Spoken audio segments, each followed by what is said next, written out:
The Secret American Empire. How the U.S. almost became a monarchy. 1776 to 1820. It begins not with a declaration, but with a whisper. In the spring of 1782, as the American Revolution dragged through its final brutal months, a sealed letter left London bound for the colonies. Its wax seal bore a noble crest.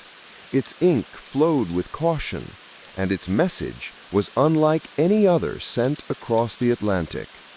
It was written by a British nobleman to a man who, in just a few short years, would become the most revered figure in the New World, General George Washington. Its content was simple, yet explosive. America needs a crown. The war had not yet ended, but already some in Britain and a few in America were thinking beyond independence.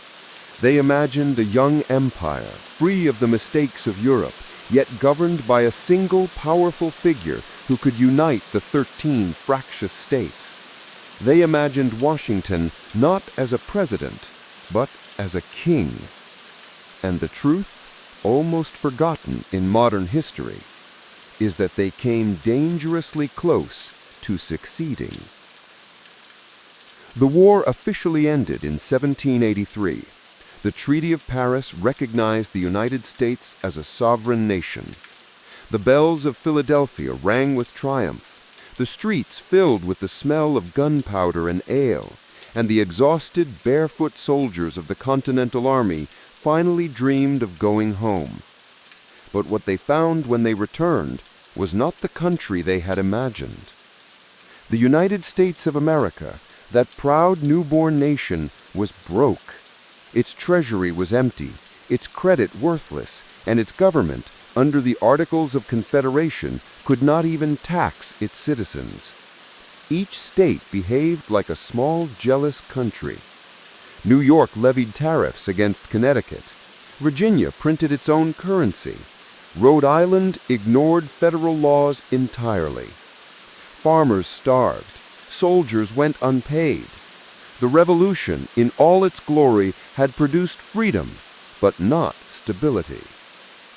Even George Washington, the man who symbolized the nation's dignity, could see the cracks spreading through the fragile republic. In private letters, his words were dark, almost prophetic. We are fast verging toward anarchy and confusion. Mankind, when left to themselves, are unfit for their own government. Many agreed. Merchants, bankers, officers, and planters began to murmur that perhaps liberty had gone too far.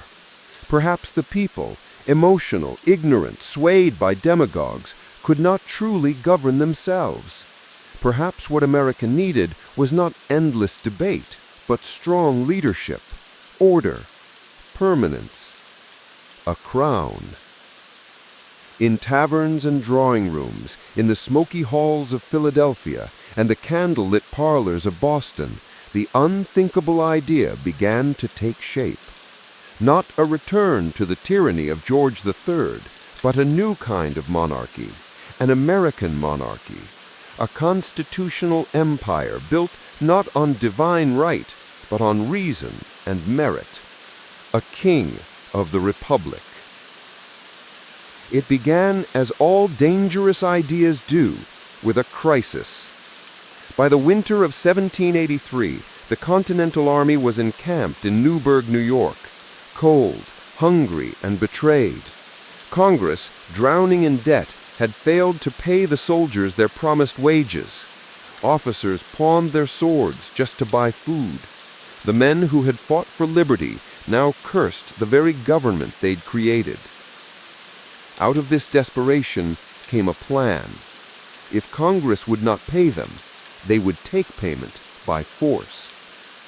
A group of officers, many of them decorated heroes, began to meet secretly. Among them were men who had once sworn to die for the Republic, now plotting to overthrow it. They drafted letters, circulated petitions and whispered of marching on Philadelphia to demand justice. But there was something else, something whispered even lower. They would not only seize control, they would install a single man to rule, a man of virtue, honor, and respect. George Washington. When word of this reached Washington's ears, he was devastated. His own soldiers, his brothers in arms, were on the brink of mutiny, and worse, they wanted him to make him a king. He called a meeting at Newburgh. The officers assembled, grim and bitter, expecting anger or punishment. Instead, Washington entered quietly, holding a letter in his hand. He began to read, but stumbled. His eyes could no longer make out the words. Reaching into his coat, he pulled out a pair of spectacles and said softly, almost apologetically, "Gentlemen, you will permit me to put on my spectacles, for I have not only grown gray, but almost blind in the service of my country." It was a simple sentence, but it broke the rebellion. Many of the officers wept. In that instant, Washington's humanity, not his power, saved the nation. He rejected their offer, denounced the plan, and reminded them that the revolution had been fought to end tyranny, not to replace it with another. And yet, the idea refused to die, because outside that tent, America was still collapsing. In the years that followed, the country staggered under debt, rebellion, and political chaos.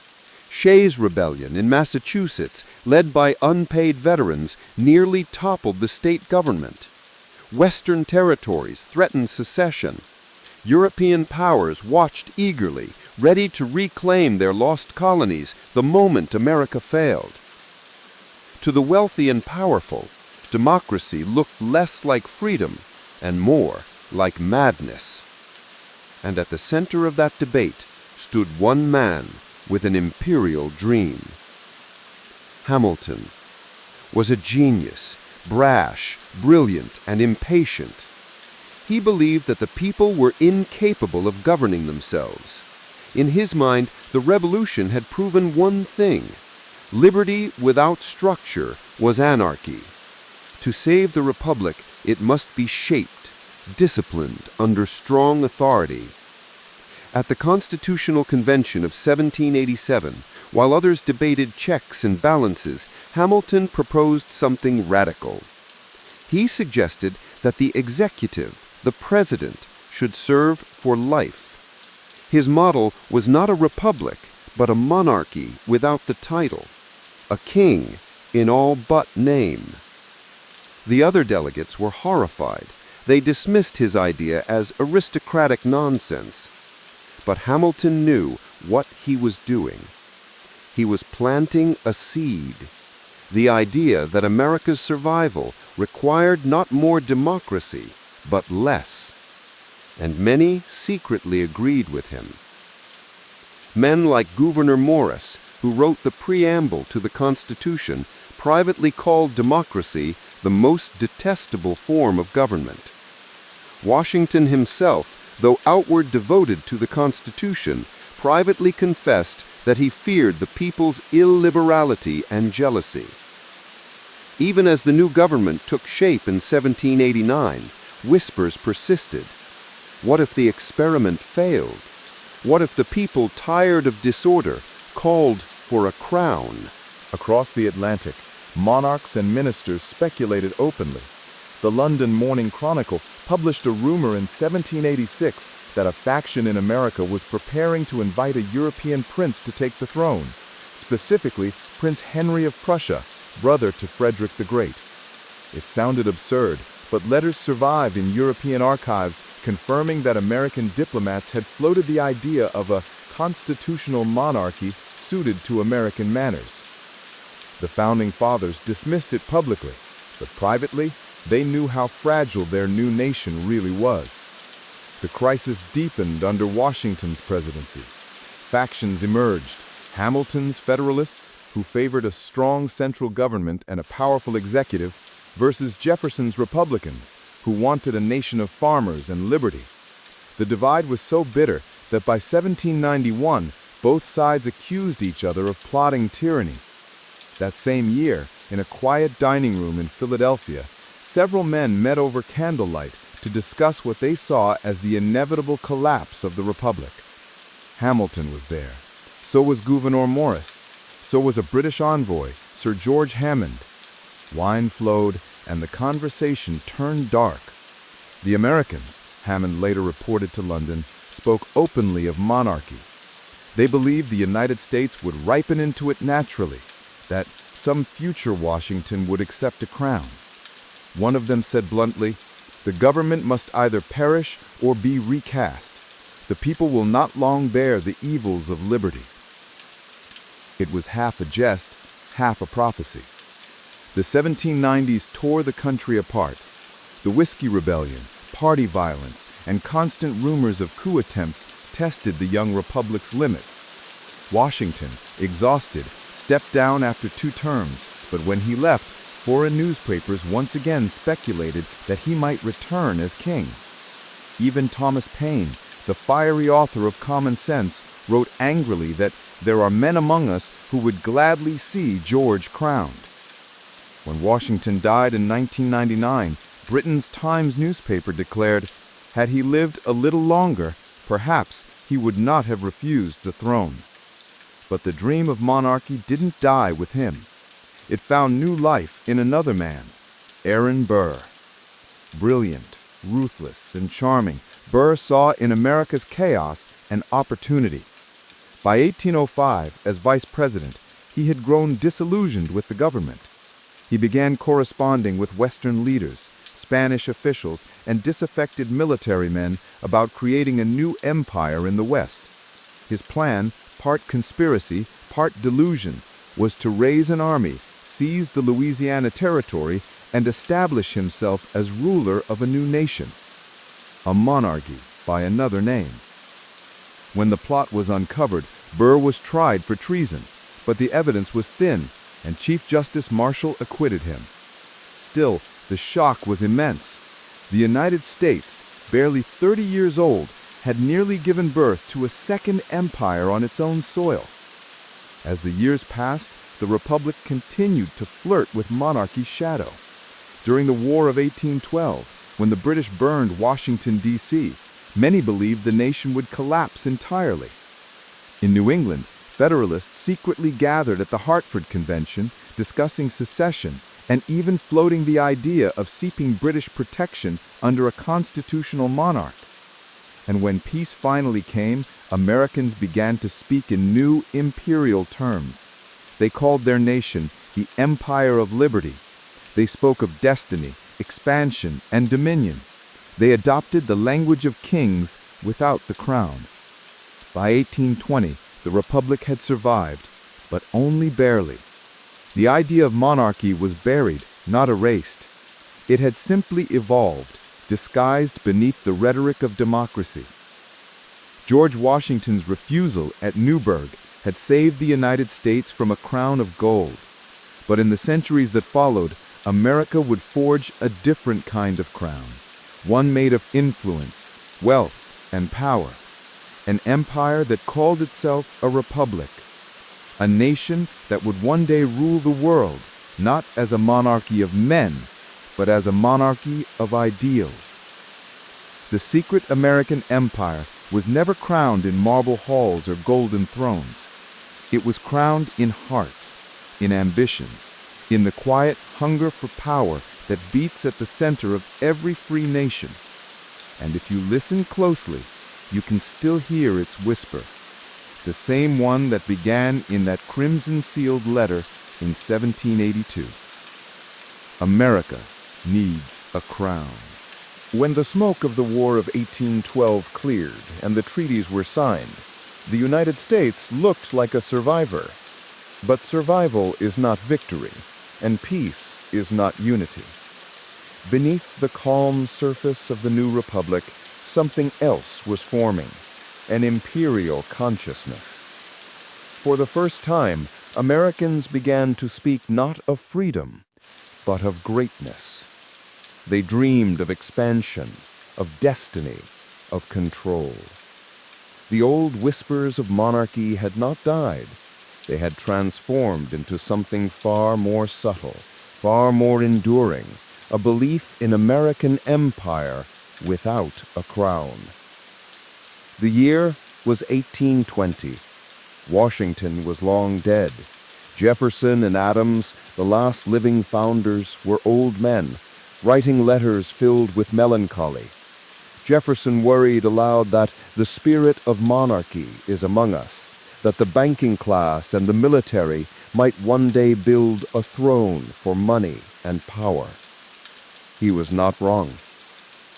In the young cities of New York and Philadelphia, a new aristocracy was emerging, not of blood, but of capital. Merchant families like the Astors, the Livingstons, the Morrises, and the Biddles controlled banks, shipping lines, and trade routes that stretched from the Caribbean to China. They called themselves Republicans, but their manners, their estates, and their ambitions were distinctly royal. In 1823, a Philadelphia newspaper complained that the spirit of titled pride had returned in another form, the moneyed nobility. They built marble homes that looked like palaces and held dinners where guests bowed to their hosts as if to monarchs. Meanwhile, in the halls of power, another transformation was underway. The presidency, once seen as a humble servant of the people, began to grow in authority and prestige. The office that George Washington had accepted reluctantly was now coveted as the throne of the Republic. And then came Andrew Jackson. Jackson was everything the Founding Fathers had feared and everything the people desired: a warrior, a populist, a man of violence and conviction. He had no patience for the old Federalist elites or the whispering gentlemen of Philadelphia. To his followers, he was not merely a president, he was a savior. His portrait hung in taverns and frontier cabins like the image of a saint. Farmers toasted his name in whiskey and song. They called him King Andrew I, at first as a joke, then as a warning, and finally, almost as a truth. Jackson embraced power with a ferocity no American leader had dared before. He vetoed laws not for their legality, but because he disagreed with them. He dismissed his cabinet entirely and replaced them with loyalists, creating what critics called a court of favorites. When the Supreme Court ruled against one of his policies, Jackson allegedly replied, "John Marshall has made his decision. Now let him enforce it." He ruled like a monarch elected by the people. Opponents in Congress began printing political cartoons showing Jackson dressed in regal robes, a scepter in hand, standing atop the torn Constitution. The title beneath read, King Andrew I. It was meant as satire, but it captured something deeper. The Republic was evolving into an imperial of personality. Power was no longer inherited by blood, but earned through charisma, will, and violence. Yet the pattern was unmistakable. Strong men rising above law, adored by the masses, feared by their rivals. The monarchy had returned, not in form, but in spirit. In 1832, Jackson waged war against the Second Bank of the United States, calling it a monster, controlled by the rich. But in destroying it, he concentrated more power in the presidency than any man before him. He removed government deposits by decree, punished states that defied him, and expanded the reach of federal authority. His enemies called it tyranny. His supporters called it destiny. Foreign diplomats wrote home describing Jackson's White House as a court, One British observer remarked that the President of the United States now wields powers unknown to any crowned head of Europe. By the time Jackson left office, the people loved him with the devotion of subjects. They collected locks of his hair, kissed his carriage wheels, and sang ballads of his triumphs. The first American king was never crowned, but he had ruled nonetheless. After Jackson, the pattern repeated. Every generation produced its own would-be monarch, a man who gathered power under the guise of saving the republic.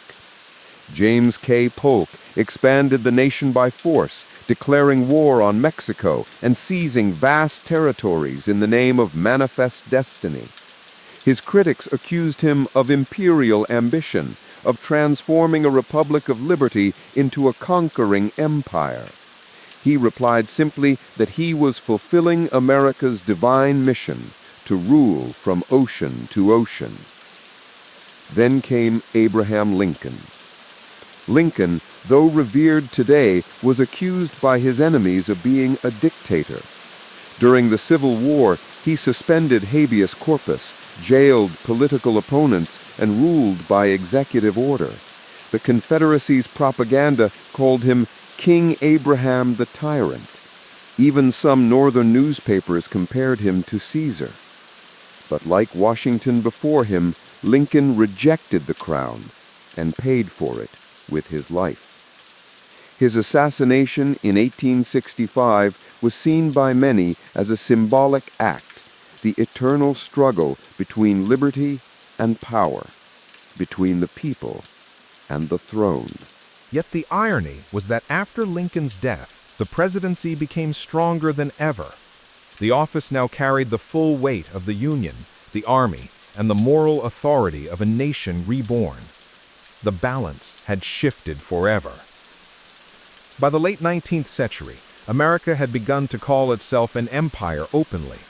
The frontier was conquered, railroads spanned the continent. The industrialists, Carnegie, Rockefeller, Vanderbilt, ruled like princes of steel and oil. Their monopolies were kingdoms, their factories, fortresses. Mark Twain, writing in 1901, warned that America had fallen in love with the crown she once despised. And he was right. In 1898, the United States declared war on Spain, ostensibly to liberate Cuba, but in truth, to claim an empire. Within months, America controlled Puerto Rico, Guam, and the Philippines. Newspapers celebrated the new imperial dawn. Senators spoke of civilizing the lesser races. In London, a British politician laughed and said, "The Americans have thrown away the crown, but they've kept the scepter." By the early 20th century, presidents ruled over territories spanning oceans. The old dream of a monarch, a single man ruling over distant lands in the name of civilization, had become real, only without the royal title. Teddy Roosevelt, striding through the White House halls in his military boots, embodied it perfectly. He spoke of national destiny, of the great race of Americans who were born to lead. His critics accused him of Caesarism. He grinned and said, "I like being the bull moose." By then, the founder's vision of a modest republic was gone. In its place stood an energetic, industrial, imperial power, governed by presidents who wielded authority unimaginable in 1789. The monarchy that Washington had refused had finally taken shape, not with a crown of gold, but with the trappings of democracy. The pattern repeated through every century. Franklin Roosevelt ruled through crisis after crisis, elected 4 times, presiding like a wartime king. His New Deal court and executive decrees reshaped the nation. Newspapers whispered of President for life. John F. Kennedy built a family dynasty that Americans called Camelot. His wife was literally referred to as America's queen. Ronald Reagan spoke from balconies, his image framed by flags in adoration, embodying the imperial presidency of the television age. And in the 21st century, the cycle continues. Each president inheriting not just power, but expectation. Each wielding authority once reserved for monarchs. The power to wage war without declaration, to surveil citizens, to rule by executive order. The throne that the founders destroyed has reappeared in invisible form, inside the Oval Office, inside Wall Street, inside the empire of influence that spans the world. What began as a rebellion against kings became, slowly, a system built to crown them anew. Only this time, the crowns are symbolic. Gold-plated pens, Air Force One, global media, the seal of the presidency. Every 4 years, Americans choose their next monarch, not by birthright, but by ballot. They cheer, they swear loyalty, they chant names, they wear faces on flags. The system calls it democracy, but look closer. It is not the end of monarchy. It is its evolution. The secret American empire was never about kings and queens. It was about the unending hunger for power, the belief that one nation, one leader, one idea could rule all others. From Washington's refusal of the crown to Jackson's embrace of it, from Lincoln's war powers to Roosevelt's empire, from the founders' parchment to the missiles that circle the earth, the crown has always been there, hovering just above the republic's head, unseen, untouchable, waiting. And perhaps that is the final irony of history, that in fleeing from the tyranny of a king, America created the means to build an empire greater than any king had ever dreamed of. A republic by name, a monarchy by spirit, an empire by destiny. The secret American empire, the soft crown. When the guns of 1945 fell silent, the United States stood alone atop the ashes of empires. London was broke, Paris was scarred, Berlin was rubble. Only Washington remained untouched, its marble shining brighter in the new world's light. From the ruins of monarchy, a different kind of kingdom emerged. Its capital was not an imperial city, but a republic's, its throne an oval desk of polished wood. And seated there was a man who had never worn a crown, but now ruled a world that would answer to one. Franklin Delano Roosevelt had died before seeing the full reach of his creation, but his successor, Harry Truman, understood what had been born in the fire of Hiroshima, the power to decide the fate of nations with a single order.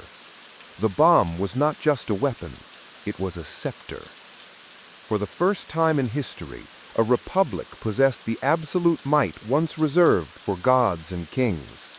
Every decision from Washington reverberated across oceans. Allies knelt not from loyalty, but from dependence. The United States had become the center of a planetary system, and its gravity was irresistible. Television flickered into American homes, carrying the new Royal Theater. The president's face, once a distant engraving on pamphlets, now filled living rooms in glowing monochrome. Children memorized his voice. Housewives discussed his smile. The screen replaced the palace balcony. In Europe, Churchill warned of an iron curtain. In America, the phrase took on another meaning, the curtain that separated the visible republic from the invisible empire. Behind it, generals, bankers, and spies built institutions that would outlive presidencies. The Pentagon, the CIA, the National Security Council. They were not thrones or crowns, but they served the same purpose, instruments of continuity, of unseen command. As the Cold War began, presidents discovered that the nation no longer needed kings. It already had an empire. It just pretended otherwise. And so, the soft monarchy was born, a system where the leader ruled by popularity and performance, his power measured not in coronations, but in approval ratings. Eisenhower, the soldier king, stood in uniformed calm, his words gentle but absolute. He built highways the size of legions and warned too late of the military-industrial complex, a court of contractors and commanders whose loyalty lay in profit and policy rather than crown or creed. Then came Kennedy, young, photogenic, and royal by every other name. Reporters called his administration Camelot, his wife a queen of fashion and charm. They toured Europe like visiting monarchs. Crowds in Paris screamed, "Vive Jacques," as if she were Marie Antoinette reborn. The illusion was complete. America had a royal family again, and the cameras loved them for it. When an assassin's bullet shattered that illusion in Dallas, millions wept as if a dynasty had fallen. The Black Horse, the Veiled Widow, the Eternal Flame, these were not the rituals of a republic. They were the rites of monarchy, performed on live television. After Kennedy, each president inherited both the power and the theater. Lyndon Johnson ruled through fear and favors, pulling senators into the Oval Office before a temperamental sovereign. Nixon, driven by paranoia, built a palace of secrecy. Microphones became his crown jewels, and when they betrayed him, the empire cracked, but did not fall. Because by then, America had learned a secret the old kings never knew. You don't need to own the world to rule it. You only need to influence it. While European empires dissolved, the United States spread invisible borders, alliances, corporations, culture, credit. Coca-Cola replaced the colonial flag. Hollywood replaced heraldry. Instead of armies marching, ideas marched. Jeans, jazz, and the dream of freedom packaged for export. And so the empire expanded, smiling, singing, selling.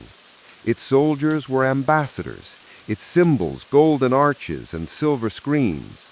Where once kings demanded tribute, now nations lined up to trade.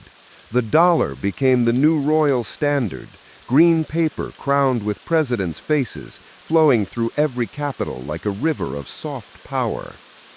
In the background, another court rose, the intelligence empire. Langley was its palace, satellites its watchtowers. Presidents came and went, but the network endured, self-sustaining, secret, unaccountable. It was the quiet continuation of monarchy, unseen authority justified by national destiny. By the time the Berlin Wall fell, America had no rival left. Commentators spoke of the end of history.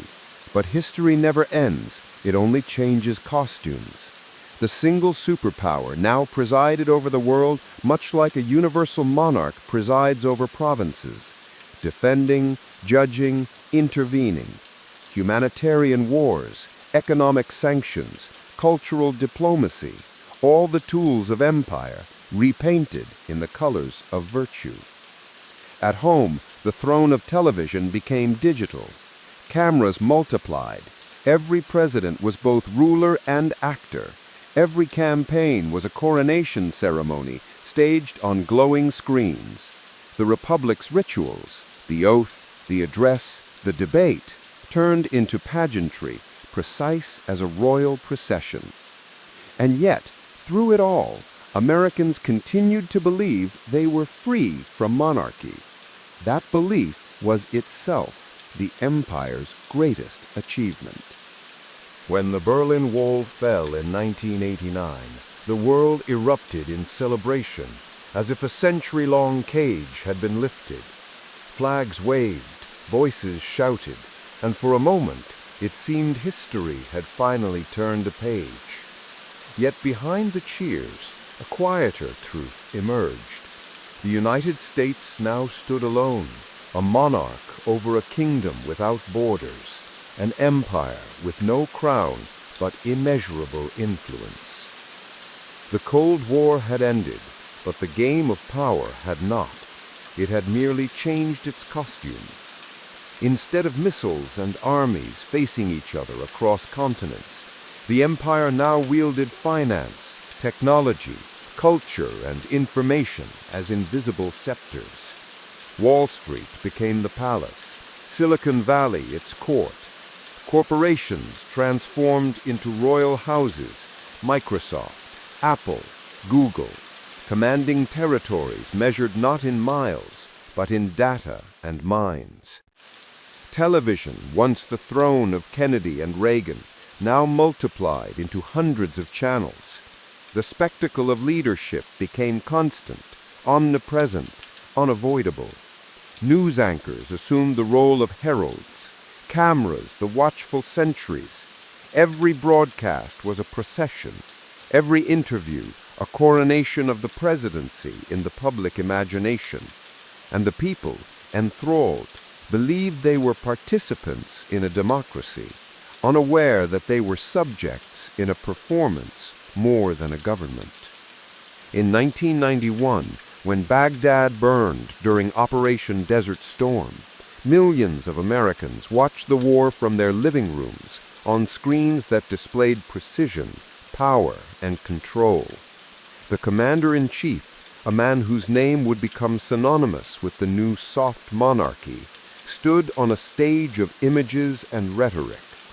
President George H.W. Bush did not raise a scepter, but his voice, carried across the globe, did the same work. Orders were obeyed, policies enacted, populations influenced, all without the need for formal coronation. The 1990s accelerated this invisible monarchy. Clinton danced in front of cameras, televised charisma becoming as important as legislation. His scandals, trials, and triumphs were public theater, proving that even missteps could serve the crown, if performed correctly, if staged for effect, and if consumed as narrative rather than fact. The presidency had become a performance of power, a throne of optics, a coronation of perception. And then came the new millennium. September 11th, 2001, changed the empire forever. The attacks were not only physical, they were symbolic. They reminded the American people and the world that even the most invisible of monarchs could be challenged, that power needed to be visible to be real, that influence could not rest on screens and dollars alone. The response was swift, absolute, and global. Airplanes became instruments of projection. Drones became modern cavalry. Intelligence networks spread like a web over every continent. The president assumed the role of not just commander, but guardian, judge, and symbol, a singular figurehead whose decisions shaped the lives of millions unseen. In the following decades, the empire's crown grew ever more intangible, yet more total. The Internet, a realm without borders, became the palace walls. Social media transformed citizens into courtiers, clicking, sharing, and shaping the perception of the sovereign through likes and comments. Every tweet, every broadcast, every viral video became a thread in the invisible crown of soft power. Influence, consent, and adoration now flowed in pixels rather than gold. Government became theater, and the theater itself became government. Presidents rose and fell as monarchs always have, by capturing the attention of the people, by projecting strength, and by commanding loyalty through spectacle. George W. Bush, Barack Obama, Donald Trump, each in his way demonstrated the essence of this invisible monarchy. Some ruled through persuasion, others through performance, all through the sheer gravitational pull of their office and media presence. The American people, absorbed in spectacle, cheered or jeered, but ultimately reinforced the crown's authority. Even now, in the digital age, the empire stretches further than any monarch could have dreamed.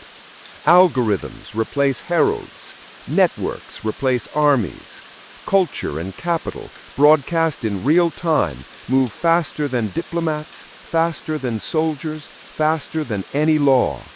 The United States rules not by decree alone, but by shaping thought, imagination, and expectation. And so the secret empire, once nearly crowned by George Washington, then touched by Jackson, Lincoln, and Roosevelt, now rules through the softest crown of all, perception, influence, and technology. History's whisper has become a roar. America does not need a king. It has become one anyway. The republic remains, flags, ballots, constitutions, but the monarchy survives, hidden in plain sight, crowned not with gold, but with consent, culture, and the relentless pulse of information.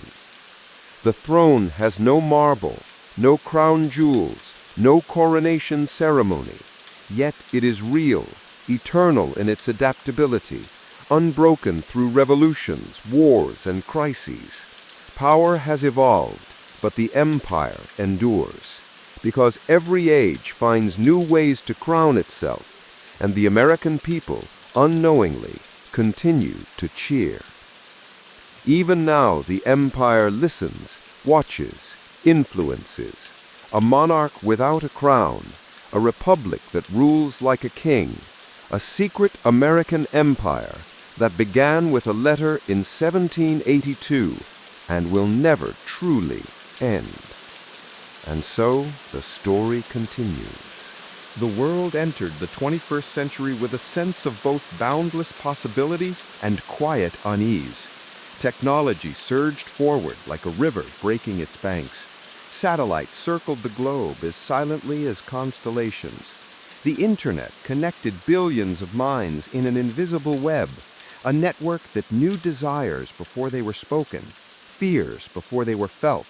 And above it all, perched in the Oval Office, sat the modern monarch, a president whose authority extended far beyond the limits of geography, whose influence seeped into homes, offices, and smartphones worldwide. It was a new kind of rule. The old crowns of kings were heavy, tangible, and visible.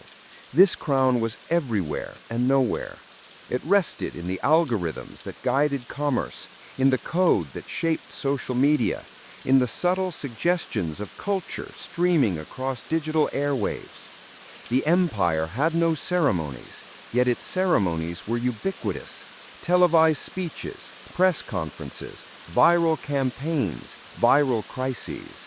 Every like, every share, every click reinforced the invisible scepter. Participation became loyalty, and consent became power.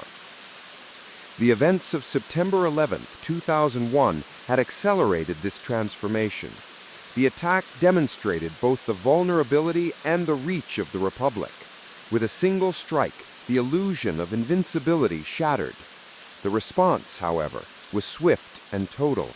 Military campaigns extended across continents, intelligence operations enveloped the globe, and the presidency absorbed new powers once unimaginable. Executive orders, surveillance programs, cyber networks, all became instruments of government, all silently echoing the authority once wielded by kings. The people, assured by the rhetoric of democracy, largely accepted these new tools as protection, never realizing they were witnessing a modern coronation of invisible power. The media became both court and herald. Cable news, streaming platforms, and social networks turned political theater into omnipotent reality. The president's image was everywhere, not as a distant figure on a balcony, but as a digital presence, accessible in real time, scrutinized in every angle, amplified across the globe. Charisma, optics, and narrative replaced bloodlines as the currency of legitimacy. Elections became pageantry, debates became dramas, and political campaigns became coronations performed for millions of adoring eyes. The citizenry cheered, booed, or retweeted, unaware that each gesture strengthened the soft crown above them. The empire extended in other directions as well. Economically, the United States created a global system that relied on its currency, its corporations, and its networks. Financial institutions acted as the royal treasuries. Multinational corporations became dukedoms controlling resources and culture in every corner of the world. Hollywood, the music industry, and tech giants acted as the court, shaping desires, ideals, and aspirations. Military bases around the globe ensured that the empire's shadow reached everywhere, even where its laws did not. In the 21st century, dominion was measured not only in territory, but in influence, perception, and dependency. The soft monarchy manifested in the presidency itself. Barack Obama, Donald Trump, and Joe Biden each embodied different facets of the crown. Obama's oratory and global diplomacy presented the empire as enlightened, cultured, and aspirational. Trump's media mastery and populist energy demonstrated the power of spectacle and narrative, showing that loyalty could be performed through visibility as much as belief. Biden's tenure emphasizes continuity, stability, and institutional influence, reinforcing the invisible structure that endures beyond any individual reign. Through each, the principles of monarchy, centralized authority, symbolic power, influence over subjects, persist, adapted to the demands of a digital, interconnected world. Meanwhile, the population became both citizen and subject. Social media platforms track behavior, reinforce preferences, and influence thought, forming the modern court of the empire. The algorithms act as ministers and advisors, shaping public opinion and public attention with silent authority. News, entertainment, politics, and commerce merge into a seamless spectacle, a system where participation is both voluntary and compulsory. Loyalty is expressed through engagement, dissent is measured in metrics, and the soft crown remains unbroken because its subjects are both willing and unaware. Global crises, pandemics, climate change, economic instability, and cyber warfare further consolidate this unseen monarchy. Decisions that affect billions are made in offices the public rarely glimpses, justified by necessity, communicated through spectacle, enforced by policy and perception alike. In this empire, control does not require violence or physical dominance. Influence and narrative are sufficient. Citizens obey, adapt, and participate without ever seeing the throne, and the empire endures because it has mastered the art of invisibility. Yet even in this age, echoes of the original secret empire remain clear. George Washington's refusal of the crown, Jackson's embrace of power, Lincoln's wartime authority, Roosevelt's global reach, each left a legacy, a template, a whispered guide. The monarchy that nearly was has returned, not in robes or coronets, but in the systems, structures, and symbols that define modern America. The republic survives in name, but monarchy persists in spirit. The scepter may be invisible, the crown may be digital, but the authority is real. Perhaps this is the final irony of the American experiment, that a nation founded to escape kingship has evolved to wield one of the most powerful, most enduring crowns in human history. And yet it is not recognized as such. It rules in shadows and images, and algorithms and optics, and culture and influence. The empire is both everywhere and nowhere. Its authority unquestioned because it is internalized, accepted, and performed by its subjects every day. Democracy itself has become the cloak for monarchy, freedom the ritual of loyalty, and the world the stage for an unbroken, invisible coronation. From a sealed letter in 1782 to a digital throne in 2025, the secret American empire has endured. Its crown is subtle, its power pervasive, and its presence invisible, yet undeniable. The nation that rejected monarchy now embodies it in a new form, proving that power, once conceived, always finds a way to survive, adapt, and flourish. The scepter is no longer a piece of metal, the throne no longer a seat. The crown is the network, the influence, the will to shape reality itself. And as long as America exists, this empire, silent yet sovereign, endures. History whispers, but the empire speaks, and the world listens.